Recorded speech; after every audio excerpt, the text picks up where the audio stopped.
오늘 하나님의 말씀 에베소서 5장 1절부터 14절 말씀입니다.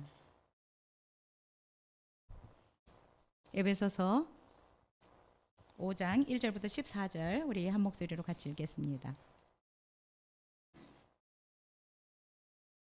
같이 읽겠습니다. 시작. 그러므로 사랑을 받는 자녀같이 너희는 하나님을 본받는 자가 되고 그리스도께서 너희를 사랑하신 것 같이 너희도 사랑 가운데서 행하라.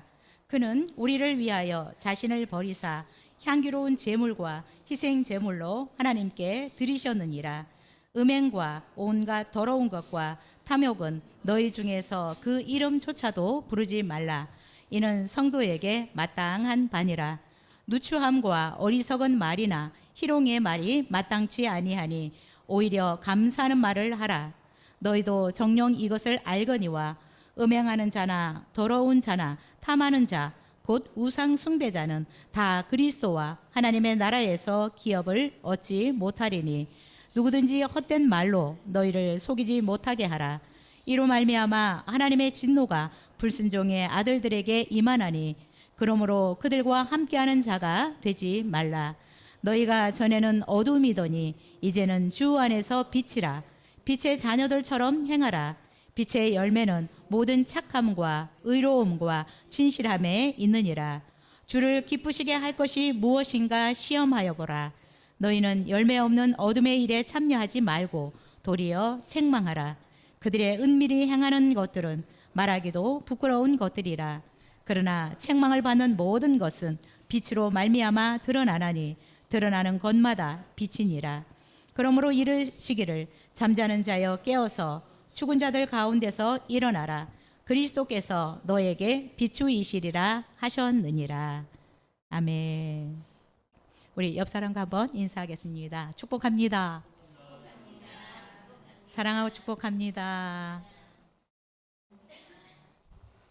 네, 우리가 지난 시간에 하나님의 뜻에 대해서 살펴보면서 하나님께서 우리를 향한 진정한 뜻은 우리가 거룩하고 흠 없이 예수 그리스도의 날까지 보존되는 것이다 라고 말씀을 나눴습니다.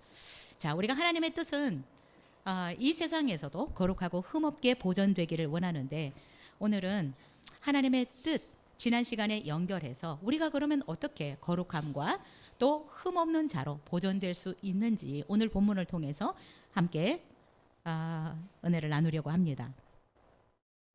당대에 가장 유명한 화가를 스승으로 모시고 살아가는 세 명의 제자가 있었습니다. 이 세 명의 제자들은 제각기 그 스승을 본받고 싶어서 최선을 다해서 노력을 하였습니다. 첫 번째 제자는 스승의 강의를 듣거나 스승과 대화를 하지는 않았습니다. 그러나 아침부터 저녁까지 자기 스승이 그린 그림을 화실에 가서 계속해서 따라 그리는 것입니다.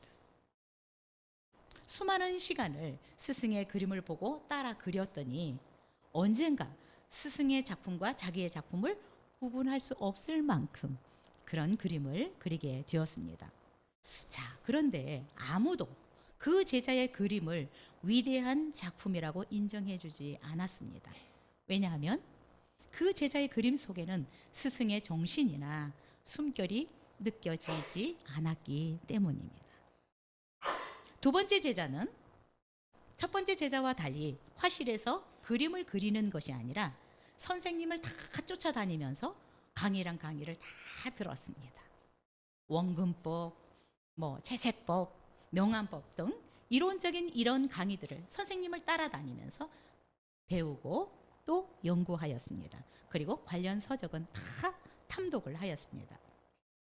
그런데 이 제자는 그 스승의 명승을 이을 만큼 그만한 수준의 그림이 한 점도 없었습니다. 자, 마지막 세 번째 제자는 무엇보다 자기 스승을 사랑하려고 하였습니다. 그리고 스승의 마음, 그 스승의 정신을 담고자 노력하였습니다. 그래서 스승과 함께 많은 시간을 보내고 스승과 함께 그림을 그렸습니다. 때로는 삶이 무엇이고 예술은 무엇이고 예술가의 역할이 무엇인지 선생님과 격이 없이 대화를 많이 나누었습니다. 스승과 이렇게 많은 시간을 함께 보내면서 얘기도 하고 그림도 그리다 보니까 말하는 것이나 생각하는 것까지 스승과 비슷해졌습니다. 자연히 그의 화법도 스승과 비슷하게 되었습니다. 결국 사람들은 그의 그림에서, 그 선생님의 그림에서 느낄 수 있는 아름다움과 위엄과 따뜻함을 느낄 수 있었다라고 이야기를 합니다. 혹시 여러분들에게는 정말 여러분들의 삶을, 또한 여러분의 신앙을 본받고 싶은 모델이 있습니까? 모델이 있다면, 또한 아니면 여러분의 전공 분야에서 누구를 모델로 삼고 살아가고 있습니까? 누구를 모방하고 싶습니까? 그렇다면 이 세 명의 제자 중에 어떤 제자의 모습으로 그 모델을 쫓아가기를 원하십니까? 바울은 우리가 그리스도의 날에 거룩하고 흠없이 보존되기를 하나님이 원하신다라고 말씀하셨습니다. 그러면서 우리가 그러면 본받고 살아가야 될 스승을, 본받고 살아가야 될 인물을 우리에게 소개해 주고 있습니다. 바울이 소개하는 그분은 바울 자신이 본받았던 분이었습니다. 바울은 늘 그분의 가르침에 귀를 기울였고, 또한 그분의 가르침을 많은 사람들에게 가르치기도 하였습니다. 그래서 우리는 바울의 삶과 사역을 통해서 그분의 모습, 스승의 모습을 많이 볼 수 있고, 많은 사람들이 바울을 그래서 예수 그리스도를 가장 많이 닮은 사람이다라고도 이야기를 합니다. 바울은 우리에게 1절에서 하나님을 본받는 자가 되라라고 말씀하고 있습니다. 1절 다시 한번 읽겠습니다. 시작. 사랑받는 자녀같이 너희는 하나님을 본받는 자가 되고. 여러분, 우리가 하나님 앞에서 또 예수 그리스도의 날에 흠없고 거룩한 자로 보존되기 위해서 바울은 우리가 본받아야 될 분이 있는데 하나님을 본받고 살아야 된다라고 말씀하고 있습니다. 여러분, 이 에베소서는 교회에 관한 책이다라고 말합니다. 이 교회라고 하는 것은 이런 건물을 말하는 것이 아니라 예수 그리스도를 통해서 구원함을 받고 성령을 모시고 살아가는 참 성전된 우리 성도들을 교회라고 얘기를 합니다. 이 에베소서를 간략하게 요약을 하면 에베소서가 6장까지 있는데 1장부터 3장까지는 그리스도 안에서 한 공동체가 된 우리 그리스도인들은 어떤 존재들인가, 또 어떤 특권을 가지고 있는지 기록하고 있습니다. 그리고 4장부터 6장까지는 그러면 이런 그리스도인들이 어떤 삶을 살아야 되는지 기록하고 있습니다. 1절에서 바울은 우리에게 이야기를 이렇게 합니다. 하나님의 사랑을 입은 자녀로서 하나님을 본받는 자가 되어야 된다라고 말씀하고 있습니다. 여러분, 여기서 본받는다라고 하는 것은 무슨 말일까요? 모방한다, 따라한다. 다른 말로 하면 카피한다. 하나님의 사랑을 받은 자녀들은 하나님의 모습을 자꾸 모방하고 따라하고 카피하는 삶을 살아야 우리가 그분의 거룩함과 또한 그분처럼 흠없는 삶을 살아갈 수 있다라고 이야기를 하고 있습니다. 하나님의 사랑을 입어서 하나님의 자녀가 된 우리 성도들은 하나님 아버지의 모습을 본받아 살아가야 된다라고 말씀하고 있습니다. 여러분은 누구를 많이 닮으셨습니까? 여러분의 어머니를 많이 닮으셨습니까? 아버지를 많이 닮으셨습니까? 하나님의 자녀들도 하나님을 본받아서 그분의 모습을 우리 삶에서도 보여주어야 된다라고 말씀하고 있습니다. 고린도전서 11장에서 바울은 이렇게 이야기를 합니다. 내가 그리스도를 본받는 자 된 것 같이 너희는 나를 본받는 자가 되어라 라고 얘기를 하고 있습니다. 참 너무나 용감한 말인 것 같아요. 여러분, 나를 본받는 자가 되십시오라고 여러분 말할 수 있을까요? 바울은 나는 하나님을 본받는 자의 삶을 살았다. 너희들은 나를 본받으면 하나님을 본받는 삶을 살아가는 것이다 라고 이렇게 얘기를 하고 있습니다. 우리도 언젠가 이렇게 얘기를 할 수 있으면 좋겠습니다. 나는 예수님을 본받는 사람이야. 그러니까 나를 본받고 살아가. 바울은 자신은 하나님을 본받는 사람인데 오늘 본문을 통해서 우리도 하나님의 사랑을 입은 우리도 하나님을 본받는 자가 되라라고 말씀합니다. 하나님을 본받는 자의 삶을 살면 거룩하고 흠없이 우리의 삶이 이 땅에서도 거룩하고 흠이 없지만 그리스도의 날에도 거룩하고 흠없이 보존될 수 있기 때문에 그렇습니다. 하나님 앞에 거룩하고 흠없는 자로 살기 위해서는 여러분 우리가 모델이 있어야 합니다. 이 세상에서도 어떤 분야에서 모델들이 있습니다. 그렇죠? 나는 작가 누구를 본받겠다. 화가 누구를 본받아서 어떤 화법으로 그리겠다.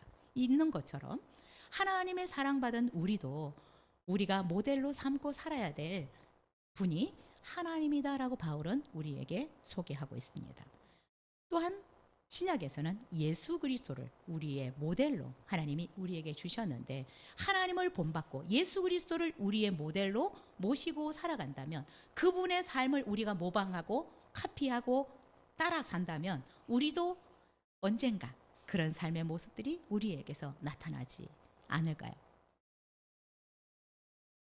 본문에서 하나님의 사랑하는 자들이 예수님을 본받아 살 수 있도록 구체적인 지침을 우리에게 세 가지를 주고 있습니다.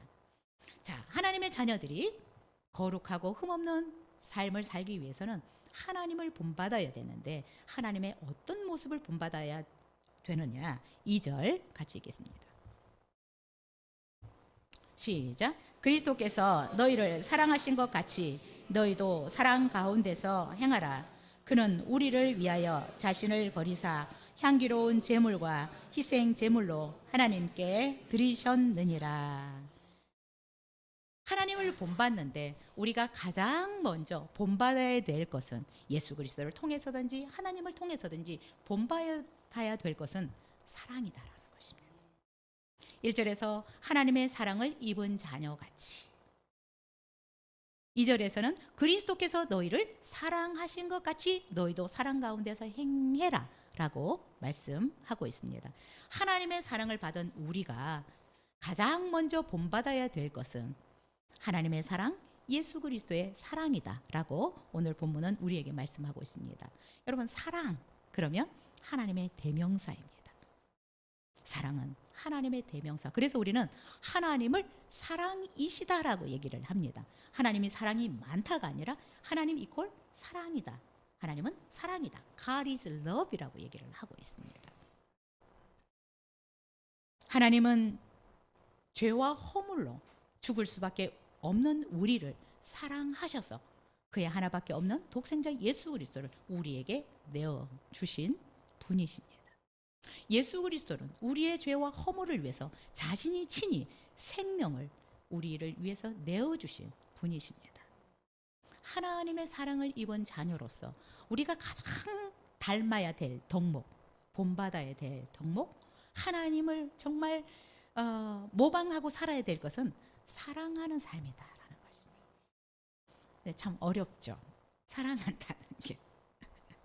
가장 사랑해야 될 대상들도 우리는 때때로 사랑하지 못하고 살아갈 때가 얼마나 많아요.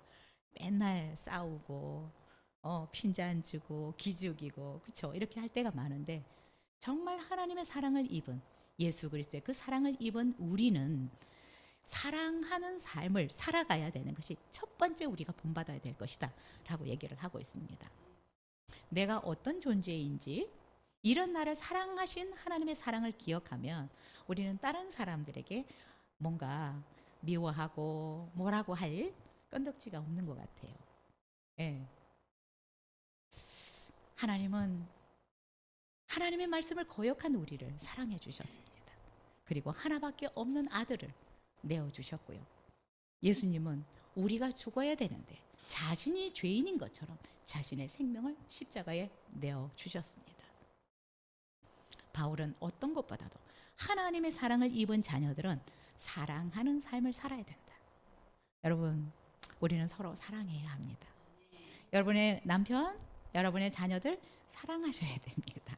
때때로 힘들게 할 수 있고 웬수처럼 여겨질 수 있지만 우리가 그리스도인으로서 하나님의 사랑을 받은 사람으로서 하나님의 자녀로서 하나님이 우리에게 가장 먼저 본받으라고 하는 것은 사랑이다. 쉽지 않지만 우리도 하나님의 사랑을 받았으니까 이 사랑의 삶을 살아갈 수 있었으면 좋겠습니다. 하나님의 자녀로서 본받아야 될 가장 중요한 덕목, 사랑이다 라는 것을 우리가 기억했으면 좋겠습니다. 고린도전서 13장에 보면 우리가 방언을 하고 또 예언도 하고 산을 옮길 만한 능력이 있다고 할지라도 사랑이 없으면 아무것도 아니다라고 말씀하고 있습니다. 여러분, 우리가 교회를 섬기고 또 여러분의 가족들을 섬기고 이렇게 섬길 때 사랑으로 섬기십시오.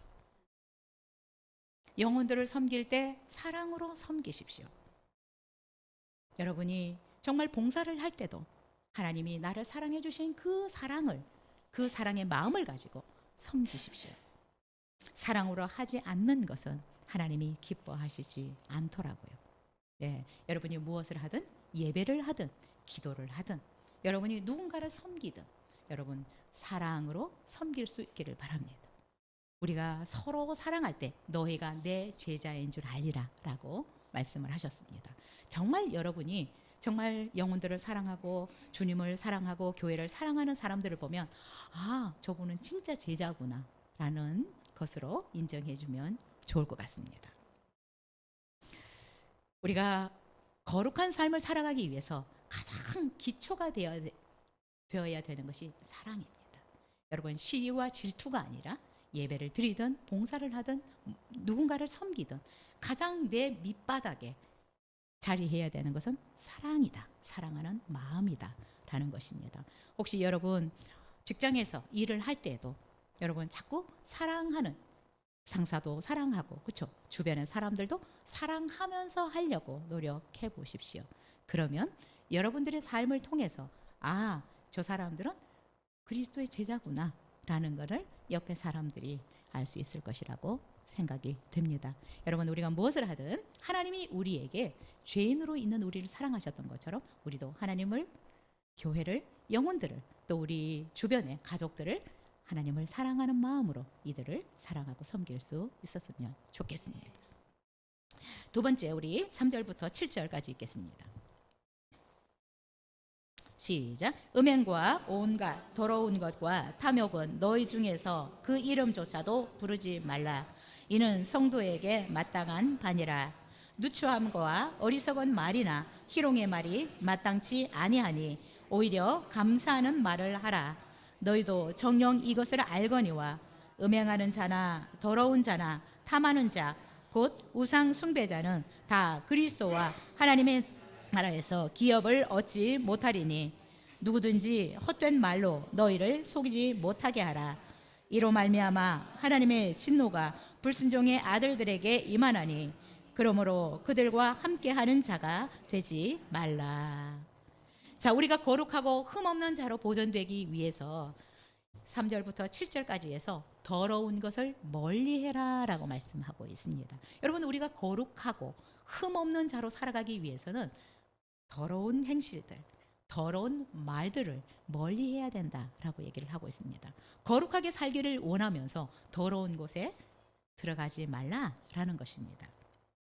3절부터 7절까지를 요약하면 더러운 말 멀리하고 더러운 행실 멀리해서 거룩한 삶을 살아라라고 말씀하는 것입니다.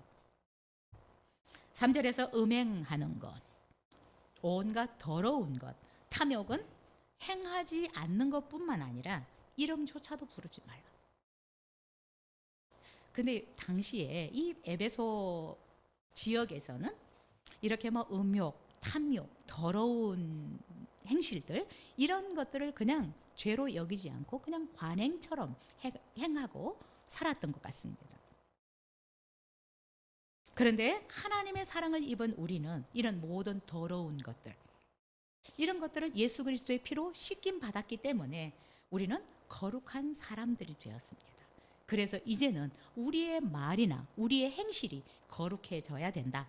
특별히 정말 예수 그리스도의 날에 거룩하고 흠없는 자로 보존되기 위해서는 우리가 이런 더러운 삶, 더러운 말들을 멀리 해야 된다라고 얘기하고 있습니다. 여러분, 정말 우리가 예수 그리스도를 통해서 거룩함을 받은 사람이라면 계속해서 우리는 말과 행실에서 거룩함을 추구해 가야 되는 것입니다. 세상 사람들과 이런 더러운 것들, 음행들, 탐욕들을 그냥 관행처럼 여기고 살아가는 사람들과 구별되게 살아야 된다라는 것을 바울은 우리에게 얘기하고 있습니다. 어쩌면 이 사람들은 그런 것들이 죄인지도 모르고 살았지만, 그러나 이제는 세상 사람들과 달라야 된다. 왜냐하면 예수 그리스도를 통해서 우리는 거룩해진 자들이기 때문이다 라고 말씀하고 있습니다. 그래서 음행과 더러운 것과 탐욕을 버리고 하나님의 자녀처럼 거룩한 삶을 살아가야 된다라고 말씀하고 있습니다. 여러분, 우리가 이제 구원을 받았으면 우리의 삶이 거룩해지기를 추구해야 합니다. 내 속에는, 내 안에는 죄가 없으신 거룩하신 분이 살고 있기 때문에 그렇습니다. 여러분, 우리를 성전이라고 하잖아요. 그렇죠? 거룩한 분을 모시고 살아가는 집, 내 안에는 거룩한 분이 살고 있는데 우리의 말이나 우리의 행실이 전에 예수 그리스도를 알지 못할 때처럼 살아가면 안 된다라는 것입니다. 하루아침에 다 바뀌지는 않지만 우리는 이미 예수 그리스도를 통해서 거룩해졌으니까 우리의 삶 자체도, 우리의 말도 거룩해지기를 추구해 가야 된다라고 말씀하고 있습니다. 우리는 이 세상에서도 하나님의 자녀로서 또 예수 그리스도의 제자들로서 거룩함을 유지해야 되고 흠없는 자로 살아가야 합니다. 그리고 마지막 예수 그리스도의 날에 거룩하고 흠 없이 하나님 앞에 서야 될 자들입니다. 근데 여러분, 지금 이 세상에서 우리가 이런 삶을 추구하지 않으면 하나님 앞에서는 책망을 받을 수도 있습니다. 그래서 여러분, 어찌하든 나 자신을 거룩한 또 흠없는 자로 세우기를 힘써야 된다라는 것입니다.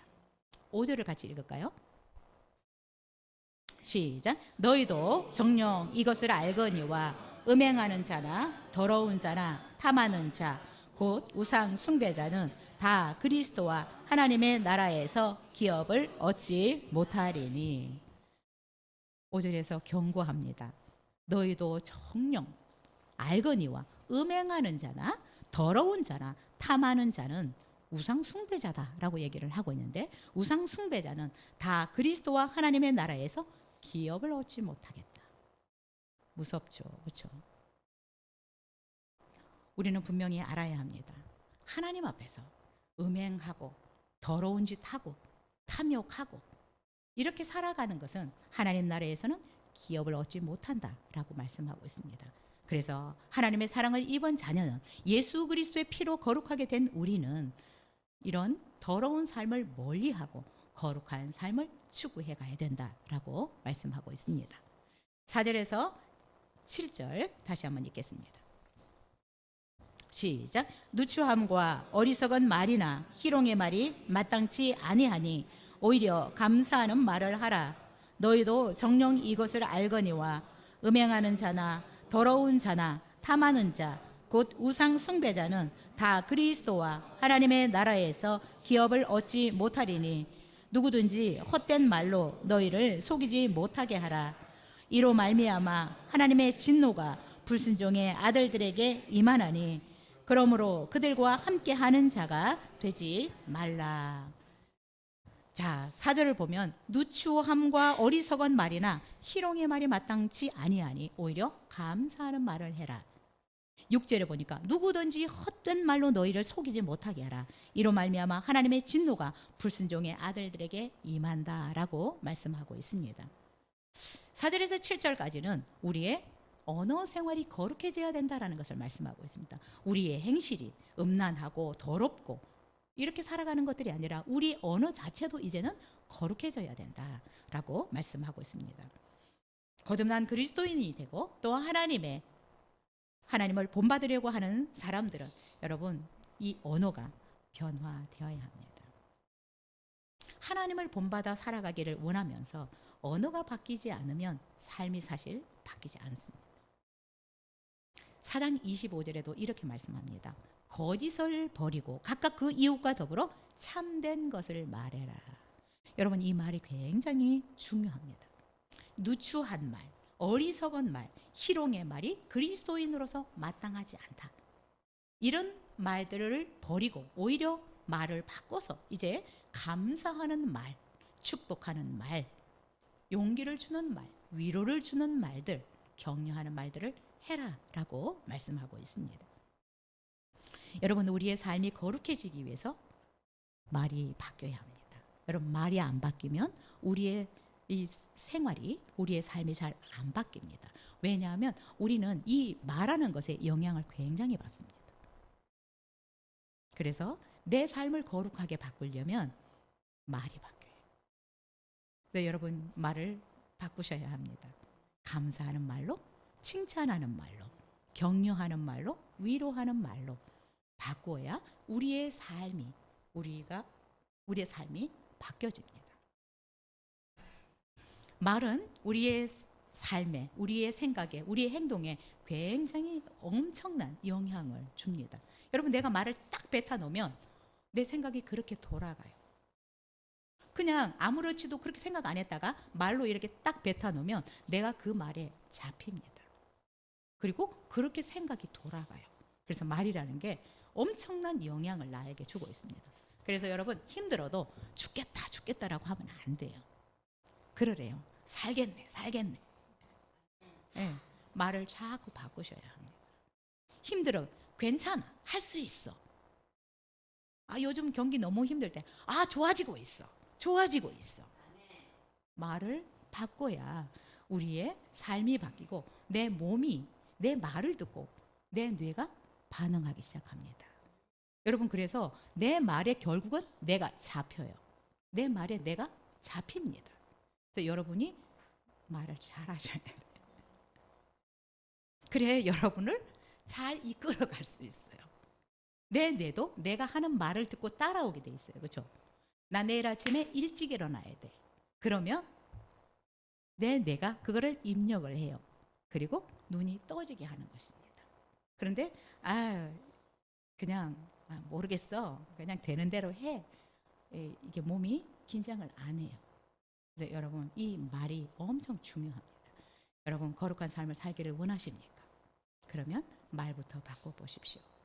오늘 누추한 말, 희롱의 말, 어리석은 말들을 버려라 라고 얘기를 하고 있습니다. 이 누추한 말이라고 하는 것은 더럽고 지저분하고 음담패설과 같은 이런 말들을 의미합니다. 어리석은 말은 하나님 앞에서 자꾸 부정적인 말들을 하는 것들, 불신하는 말들을 하는 이런 것들을 어리석은 말이라고 합니다. 그래서 여러분, 자꾸 불평하지 마십시오. 이런 것들이 어리석은 말이라고. 자꾸 믿음 없는 말을 하지 말라고. 안 된다, 못하겠다, 죽겠다, 이런 말들을 하지 말라는 거예요. 이런 말들은 어리석은 말이라고. 여러분이 여러분의 언어 생활을 한번 점검해 보십시오. 그래서 여러분의 말이 여러분의 삶을 좌우하는 부분들이 되게 많이 있습니다. 희롱의 말들은 다른 사람들을 인격적으로 무시하는 말들, 비판하는 말들, 이런 말들을 희롱의 말들. 이런 말들은 다른 사람들에게 상처를 많이 줍니다. 그래서 여러분, 우리가 정말 하나님의 사랑을 받은 자녀들이라면 우리의 말이 하나님을 닮아야 된다. 하나님을 본받아야 된다. 여러분은 말씀에 얼마나 순결하다고 하잖아요. 그렇죠? 거짓이 없다는 거예요. 하나님의 말씀은 거룩해요. 정결합니다. 하나님의 말씀이 그렇듯이 하나님의 자녀들의 말이 하나님을 닮아야 된다. 그래서 희롱의 말, 누추한 말들, 이렇게 또 어리석은 말들을 하지 말라라고 말씀하고 있습니다. 어쨌든 우리의 말도 하나님의 말씀처럼 거룩한 말씀이 되기를 여러분 힘써야 합니다. 그럴 때 여러분의 말에 힘이 생기기 시작합니다. 여러분의 말이 실제적으로 여러분의 삶에 영향을 줘서 여러분의 삶의 현장을 바꿔갈 수 있습니다. 우리의 말이 거룩해질 때 우리의 주변이 내 말을 듣게 되어 있습니다. 하나님의 사랑을 입은 우리들은 여러분 자꾸 감사의 말을 하십시오. 그리고 격려의 말을 하시고 칭찬을 많이 하십시오. 그리고 무엇보다도 이 말 중에 하나님을 높이는 말, 하나님을 칭찬하는 말, 이거는 우리의 삶에 엄청난 영향을 줍니다. 예. 그래서 때때로 일이 잘 안 돼도 하나님께 자꾸 감사하고 또 하나님을 칭찬하고 하나님이 하실 일들을 기대하면서 하나님 앞에 감사의 말들을 하며 우리의 삶에 놀라운 일들이 일어날 것이라고 믿습니다. 사람들에게 뿐만 아니라 하나님께도 감사의 말, 칭찬의 말, 이런 것들이 찬양이겠죠, 보통. 네, 이런 말들을 많이 하시면 좋겠습니다. 이 당시에는 이런 더러운 말들, 어리석은 말들, 사람들을 무시하는 이런 희롱의 말들을 하는데도 그런 것들을 죄처럼 여기지 않았어요. 그러자 바울은 그런 사람들의 말을 듣지 말라, 그런 사람들의 말, 그것은 죄가 아니야 라고 말하는 이 거짓말에 속아 넘어가지 말라라고 말씀을 하고 있습니다. 그리고 심하게 얘기합니다. 그런 사람들, 계속해서 이 어리석은 말들 하고 더러운 말들 많이 하고 희롱의 말들을 하는 사람과는 상종도 하지 말아라 라고 얘기를 합니다. 6절 7절 읽을까요? 시작. 누구든지 헛된 말로 너희를 속이지 못하게 하라. 이로 말미암아 하나님의 진노가 불순종의 아들들에게 임하나니 그러므로 그들과 함께하는 자가 되지 말라. 네, 더러운 말들을 하면서도 희롱의 말들을 하면서도 어리석은 말, 늘 불평하고 불신하는 이런 말들을 하면서도 이런 것들이 죄가 아니다라고 말하는 이 거짓 스승들의 말을 듣지 말라. 이들의 말에 너희들 속지 말아라 라고 얘기를 합니다. 오히려 이 거짓말을 분별하지 않고 그렇게 그들과 함께 지내면서 그런 죄를 지었다가 하나님은 그들에게 진노가 임하게 하시겠다라고 말씀을 하셨습니다. 그러니까 그들과는 함께 하지도 말라, 상종도 하지 말라라고 말씀하고 있습니다. 여러분, 우리의 삶이 거룩하고 흠이 없게 되려면 말이 바뀌어져야 되는데 부정적인 말들, 더러운 말들은 입 밖으로 내지 않아야 합니다. 자꾸 의심하고 불평하는 말들, 험담하는 말들, 누구를 또 깎아내리는 말들 하지 않아야 된다라고 얘기를 하고 있습니다. 결국 여러분, 우리가 말을 들어보면 알잖아요, 그죠? 누군가 이렇게 말을 들어보면 이 사람은 굉장히 부정적이구나, 이 사람은 좀 거짓말이 많을 말 같다, 이런 것들이 들리면 여러분이 분별하셔야 돼요. 근데 내 말이 거룩하지 못하면 이런 사람들이 꼬이게 돼 있어요, 그렇죠? 끼리끼리 모인다고 내가 말이 거룩하지 못하고 내 말이 정직하지 못하고 이상한 말들 많이 하면 그런 사람들이 주변에 꼬이게 되는 것 같아요. 그러면 결국은 어떻게 돼요? 내가 피해를 보게 돼요. 내가 속아 넘어가게 돼요. 그래서 일단은 내 언어 생활이 정결해지고 거룩해지면 지저분하게 사는 사람들이 우리를 좋아하지 않아. 같은 종류가 아니기 때문에. 그래서 내 말이 바뀌면 자연스럽게 어두운 말들, 부정적인 말들을 하는 사람이 내가 재미가 없어지기 때문에 나에게서 멀어지게 돼 있습니다. 그렇지 않으면 내가 그런 말들을 자꾸 하면 그런 사람들이 모이기 때문에 결국 내가 그들에게 속아 넘어가게 된다라는 것입니다. 그래서 오늘 본문은 우리의 삶과 우리의 말이 거룩해져야 되는데 이런 말들을 하는 사람들을 상종하지 말아라. 이들에게는 결국 하나님의 그 진노가 임할 것이다 라고 말씀하고 있습니다. 그래서 내가 누군가와 친하게 지내는가 굉장히 중요합니다. 저는 강력하게 하나님과 친하게 지내라 라고 말씀드리고 싶습니다. 하나님과 친하게 지내십시오. 그분과 시간을 많이 보내십시오. 그러면 자연스럽게 우리의 삶이나 언어가 그분을 많이 닮아갈 것이라고 생각이 됩니다. 왜 우리가 거룩한 삶을 살아야 될까요? 우리의 행실, 우리의 말이 거룩해져야 된다라고 얘기를 하고 있는데 왜 거룩해져야 되나? 하나님이 거룩하신 분이시기 때문에 그렇습니다. 하나님의 말씀이 거룩하기 때문에 그렇습니다. 베드로전서 1장 15절에서 오직 너희를 부르신 거룩한 이처럼 너희도 모든 행실에 거룩한 자가 되라. 기록되었으되 내가 거룩하니 너희도 거룩할지어다 하셨느니라. 하나님이 거룩하시고 우리를 부르신 이가 거룩하기 때문에 우리는 거룩한 삶을 살아야 된다라고 말씀하고 있습니다. 여러분, 거룩은 하나님의 본성입니다. 하나님은 어둠이 죄가 조금도 없습니다. 하나님은 100% 거룩하신 분이시고 하나님의 본성은 거룩이십니다. 그런데 여러분, 우리가 예수 그리스도를 믿음으로 말미암아 우리는 하나님이 의롭다라고 칭해 주셨습니다. 거룩하다라고 칭해 주셨는데 여러분, 우리가 거룩함을 계속적으로 추구해 나가야 되는 것입니다. 그래서 우리가 거룩하게 살아가는 것은 이제 예수 그리스도를 통해서 우리가 거룩해졌으니까 그 거룩한 본성을 따라서 살아가라는 것입니다. 자, 그리고 왜 우리가 거룩한 삶을 추구해야 되느냐? 히브리서 12장에 보니까 모든 사랑과 더불어 화평함과 거룩함을 따르라. 이것이 없이는 아무도 주를 보지 못하리라. 우리가 거룩하지 않으면 주를 보지 못한다라고 말씀하고 있습니다. 거룩함이 없으면 하나님을 보지 못한다라고 하는 것은 무슨 의미일까요? 하나님의 영광, 하나님의 역사심을 경험하지 못한다라는 것입니다. 왜냐하면 이 죄는 하나님과 우리 사이를 멀어지게 하는 것입니다. 그래서 거룩하지 않으면 우리의 삶에서 성령의 기름 부으심이 나타나지 않습니다. 우리의 삶이 활성화가 되지 않는다.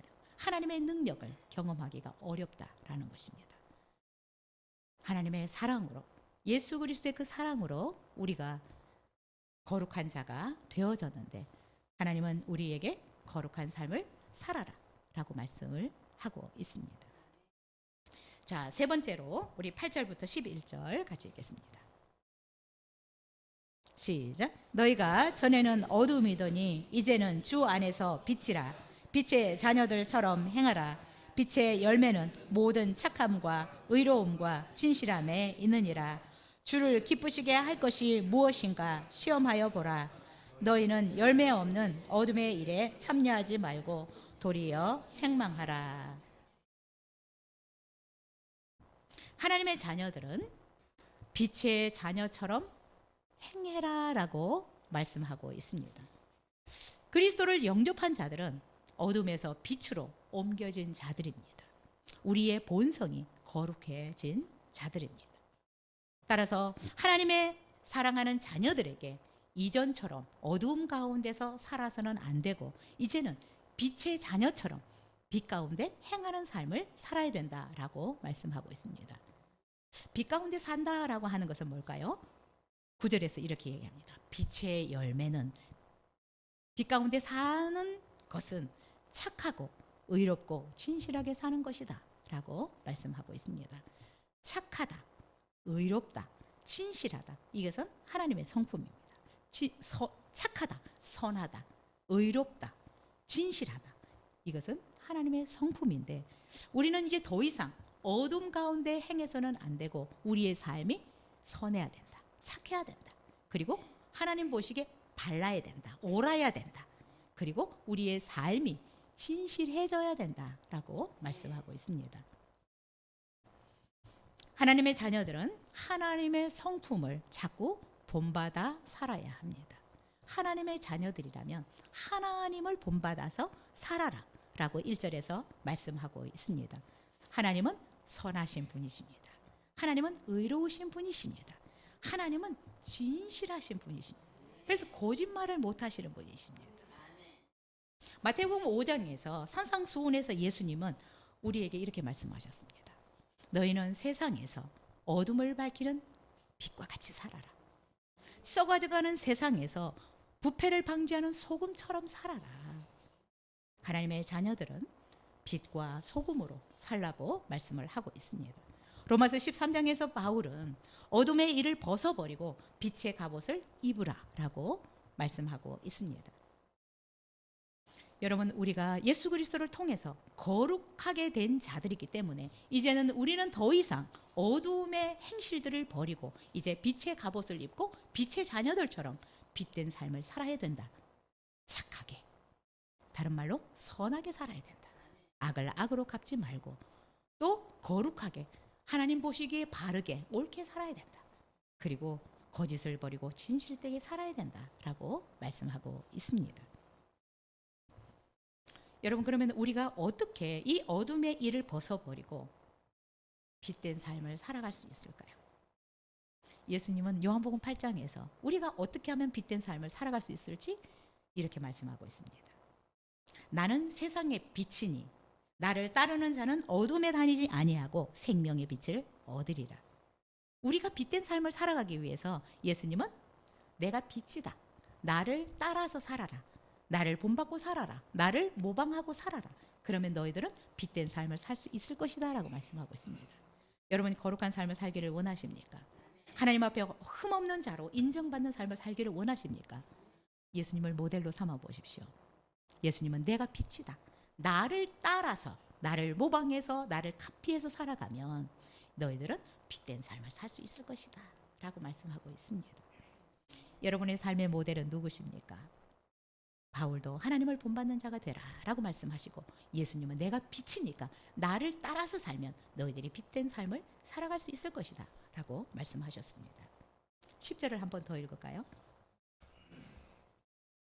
시작. 주를 기쁘시게 할 것이 무엇인가 시험하여 보라.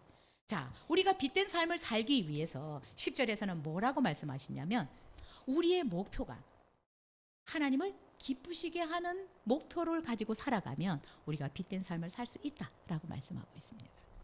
주를 기쁘시게 할 것이 무엇인가 늘 생각하고 살면 우리의 삶이, 우리의 말이 거룩해진다라는 거예요. 여러분, 우리가 무엇을 묵상하고 살아가느냐, 늘 무엇을 생각하고 살아가느냐, 이것이 우리의 삶으로, 우리의 말로 나타나게 되어 있습니다. 근데 우리가 정말 빛된 삶을 살아가기를 원한다면 내가 어떻게 하면 주님을 기쁘시게 하지? 어떻게 하면 주님의 말씀대로 살아갈 수 있지? 이것을 늘 생각하고 살아가면 빛된 삶을 착하고 의롭고 또한 진실되게 살 수 있다라는 것입니다.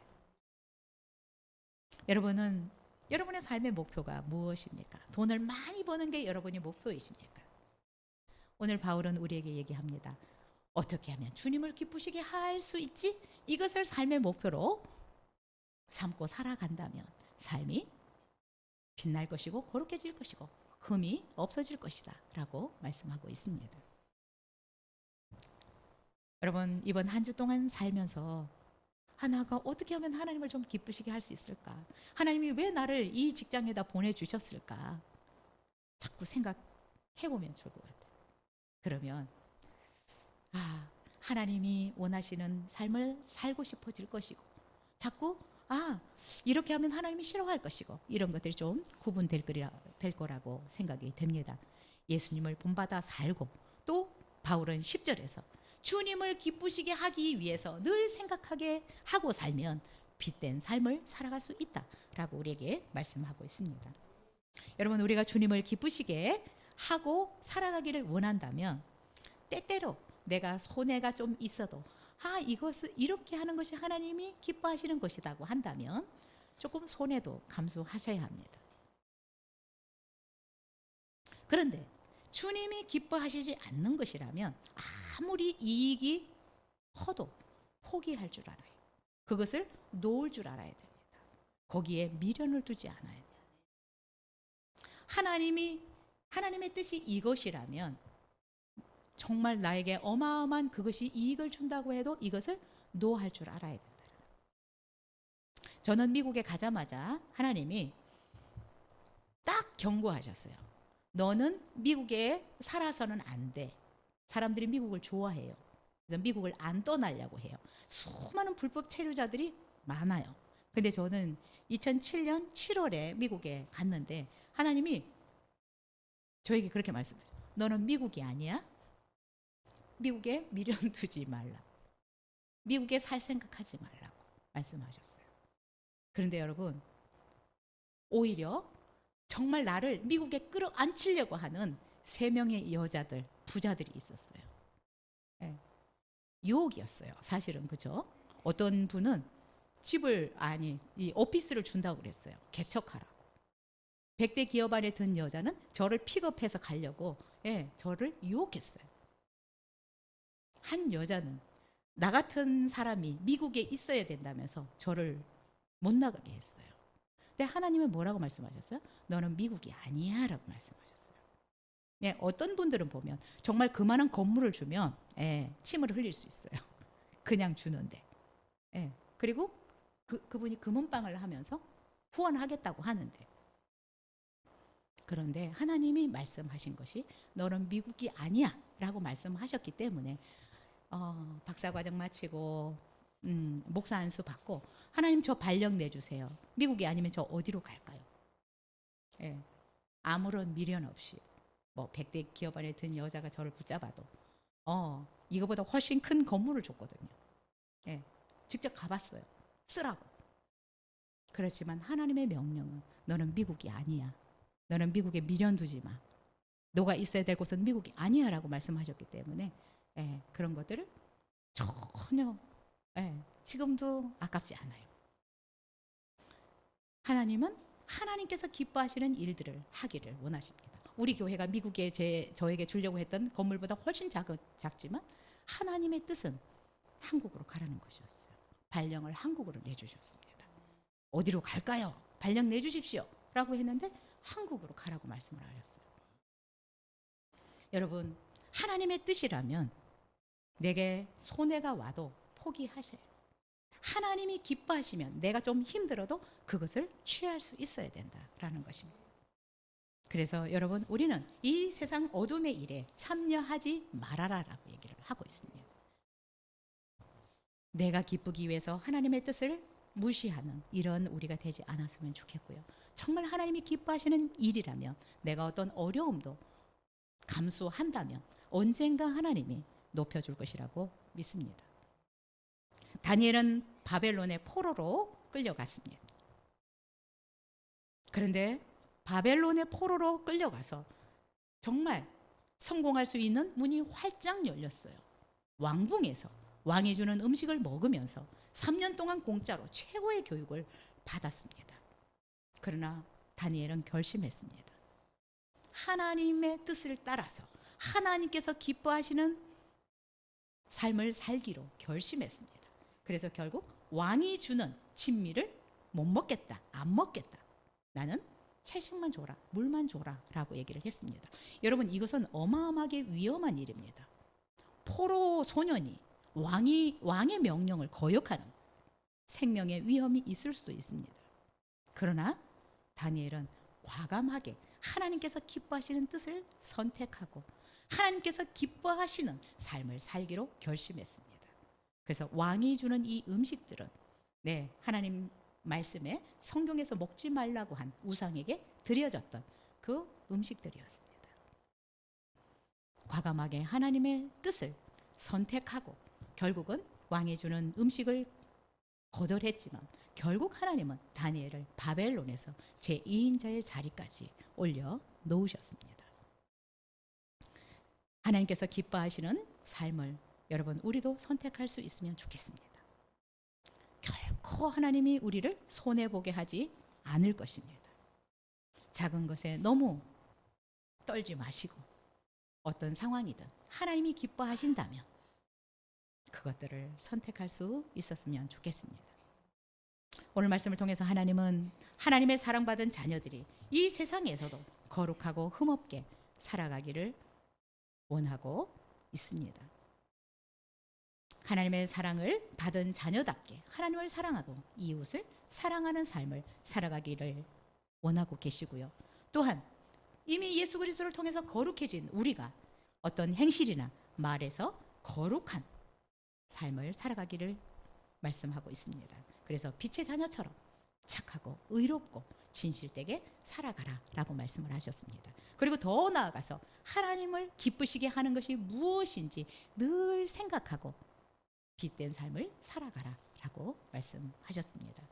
오늘 이 말씀을 통해서 하나님은 여러분들에게 어떤 부분들을 말씀하시는 것 같으십니까? 여러분들이 정말 이 세상에서 빛의 자녀로 거룩함과 흠없는 삶을 살아가기 위해서 여러분들이 정말 추구해야 될 부분들이 어떤 영역이라고 생각이 되십니까? 오늘 말씀 생각하시면서 하나님께서 여러분들에게 좀 이 부분을 고쳤으면 좋겠다, 이 부분을 보완했으면 좋겠다라고 말씀하신 부분이 있다면 이 부분들을 가지고 함께 기도하면 좋겠습니다. 우리 주 예수 부르시고 말씀을 통해서 깨달은 부분들 또 내 삶에 적용하고 싶은 부분들을 기도하도록 하겠습니다. 기도하시겠습니다. 주여, 주여, 주여. 살아계신 아버지 참 감사합니다. 오늘도 하나님 아버지 정말 에베소서 5장을 통해서 하나님 우리가 하나님의 자녀로서 어떻게 거룩함과 또한 흠없는 삶을 살아갈 수 있을지 우리 가운데 말씀해